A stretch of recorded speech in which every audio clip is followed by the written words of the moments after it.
The dusty wind swept across the barren road, leading into the heart of Texas ranchland, where cattle roamed wide fields, and the silence of the prairie was broken only by the distant call of hawks circling overhead. Down that road came a young woman, her steps slow, her shoes worn thin, and her clothes nothing more than ragged layers of cloth that had seen too many storms. Her name was Clara, and though she looked no older than 25, her eyes told the story of hardships that weighed much heavier than her years.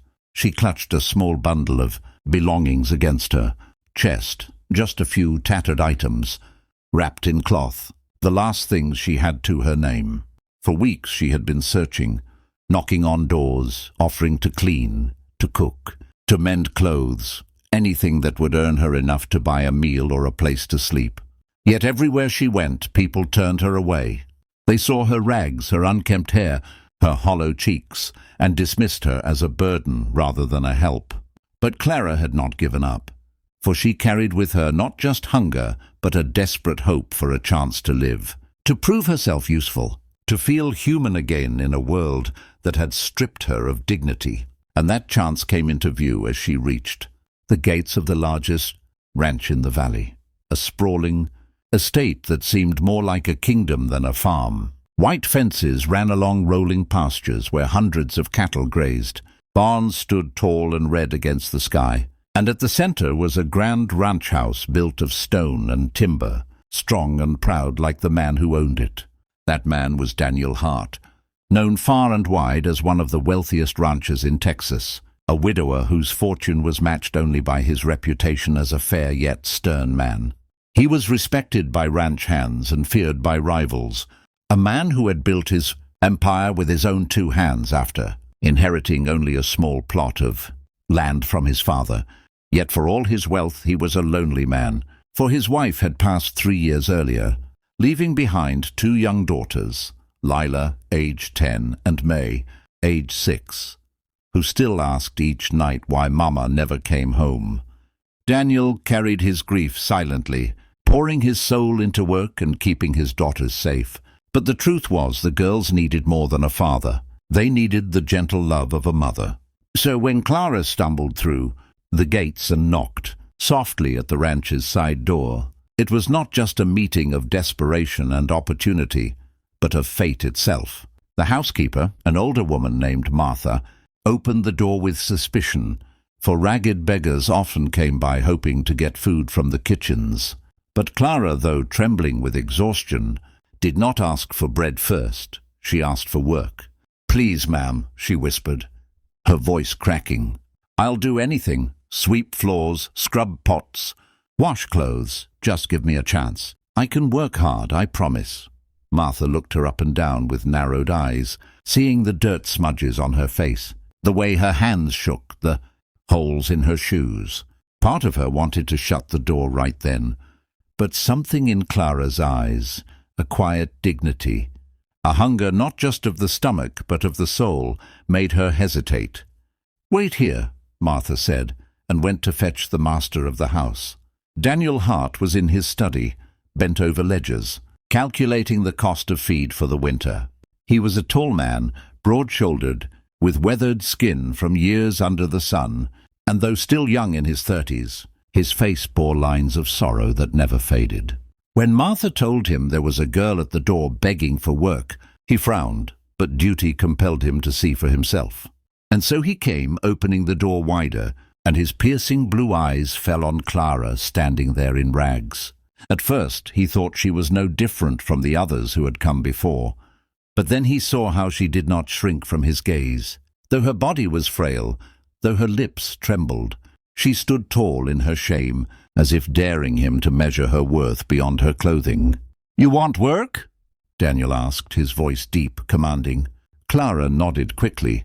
"Yes, sir. Anything you'll give me, I'll earn it. I won't be a burden." For a long moment he studied her, his thoughts hidden behind his stern expression.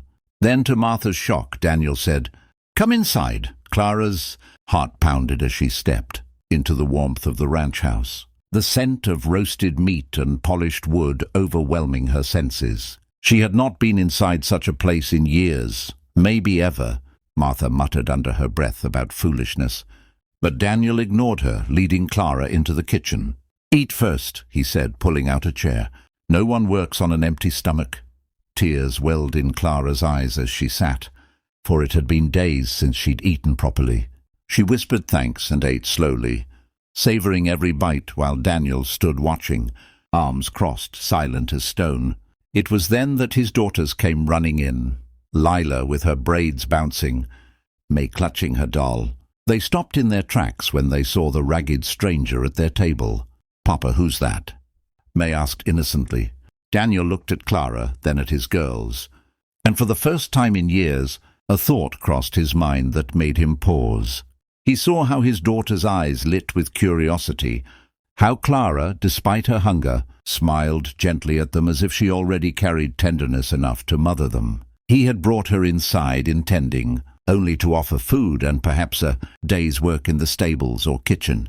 But in that moment, an impossible question rose in his chest, one he never thought he'd ask a stranger. Still, his voice spoke it before he could stop himself. "Will you be the mother my girls need?" Clara froze, her spoon halfway to her lips, her eyes wide with disbelief. Martha gasped audibly, and even the girls blinked in confusion. The silence that followed was heavy, broken only by the ticking of the clock on the wall. Clara's heart raced. Surely she had misheard him. Surely this man of wealth and strength could not be asking such a thing of a beggar in rags. But Daniel's eyes were steady, his tone unwavering, and in them she saw not pity but truth. He was not offering her charity. He was offering her a place, a purpose, a family. Tears slipped down her cheeks, for in all her wandering, all her begging, all her desperate prayers for a chance, she had never imagined this, that someone would look past her rags and see her heart. And though her voice shook, she whispered, "If your girls will have me, sir, I'll be anything they need." Lila smiled shyly. May clapped her hands, and Daniel, for the first time in years, allowed himself the smallest of smiles. He knew it would not be easy. Trust had to be built, wounds had to heal, and the world would surely question his choice, but deep in his soul he felt it was right. The road that brought Clara to his door was no accident. Fate had delivered her, and now a new story was beginning. The days that followed were unlike anything Clara had known before, days filled not with wandering roads or empty bellies, but with chores that gave her dignity, laughter from two little girls who slowly began to trust her, and evenings where she would sit quietly on the porch, watching the sunset while Daniel Hart's steady presence reminded her that safety was no longer a dream. Yet with comfort came new trials. Martha, the old housekeeper, still watched her with suspicion, waiting for her to stumble, while the whispers from town grew sharper. People could not understand why a wealthy rancher would let a woman in rags live under his roof, let alone treat her like family. Some said she was after his fortune, others that she bewitched him. And though Clara tried to ignore their poison, their words stung deep. One afternoon, while she was mending May's torn doll in the garden, Lila, the older daughter, asked the question Clara feared most. "Are you really going to be our mamma?" Clara's hands froze, her eyes misting. She set the doll gently in Lila's lap and said softly, "I can't replace your real mama, sweetheart, but I can love you with all my heart, if you'll let me." The little girl's eyes filled with tears, and before Clara could say more, Lila leaned into her, whispering, "I want you to stay." That night, when Daniel returned from the fields, he saw his eldest resting her head against Clara's shoulder by the firelight, and something broke inside him. An ache he'd carried since his wife's death, now soothed by the sight of his daughters finding warmth again, but fate tested them cruelly. Soon after, a group of townsfolk rode up to the ranch, men bitter with envy and self-righteousness. Their leader, a merchant who had once courted Daniel's wealth for business, sneered at Clara as she came out with a basket of laundry. "This the woman you've taken in?" he mocked loudly. "A beggar to mother your girls? You disgrace your name, Hart." Daniel stepped out, his tall frame casting a shadow across the porch. His voice was steady, but it carried the weight of thunder. "Say what you like about me, but you'll show respect to her. She works harder than any of you, and she's given my daughters what none of your money could buy, a mother's love." The men muttered, but they left, and Clara stood frozen, her heart pounding at the fierceness of his defense. That night she tried to pack her small bundle, thinking she was only bringing him trouble. But Daniel stopped her, his hand firm on hers. "Clara," he said, his voice low and raw, "the day you walked through that door, this house stopped being empty. My girls need you. I need you. And I don't care if the whole town turns against me. I won't lose you too." Her tears spilled freely, for no one had ever fought for her like that. In that moment, the rags she had worn seemed to vanish, replaced by the dignity his words gave her. She dropped the bundle and whispered, "Then I'll stay." In the weeks that followed, the ranch slowly came alive with a joy it had not known in years. The girls laughed more. Martha softened, and even Daniel's stern eyes began to carry a quiet warmth whenever they rested on Clara.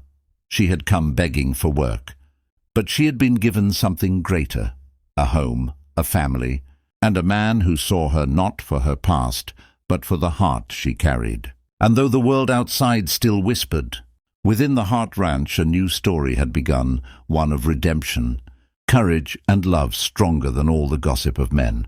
So, dear listeners, the tale reminds us that sometimes life gives us more than we dare ask for. Clara asked only for work, but she was given a family. If you believe in second chances, in love that heals even the deepest wounds, then don't forget to subscribe to the channel, because many more powerful stories like this are waiting just for you.